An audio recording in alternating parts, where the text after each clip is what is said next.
Ka më shumë se 2 vjet prej kur Komuna e Prishtinës ka nisur projektin për ndërtimin e kolektorit për ujëra të zeza, që është pjesë e rrugës A në lagjën e Mshir në kryeqytet.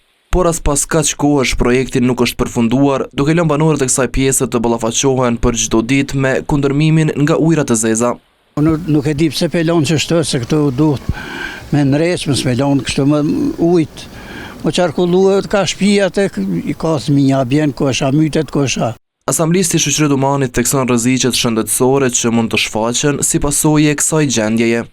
Një prej smundjeve që më shumë të paraqitet kur ujërat janë të ndotur, uji është i ndotur nga ujërat e zeza, është hepatiti.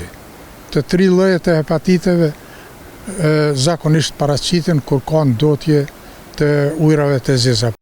Ai thotë se ujërat fillimisht do të duheshin të filtrohen dhe pastaj të derdhen në lumenj. Komuna duhet me bë projektin dhe me ngrit një fabrikë për pastrimin e ujërave. Konkretisht, Komuna e Prishtinës është një prej komuna më të mëdha në Kosovë dhe problemi qëndron që Komuna e Prishtinës nuk i ka të ndara ujërat e shiut nga ujërat e zeza. ATV ka kërkuar përgjigje nga komuna se kur pritet të kryen punimet në këtë projekt, por deri në transmetimin e kësaj kronike nuk kanë kthyer ndonjë përgjigje.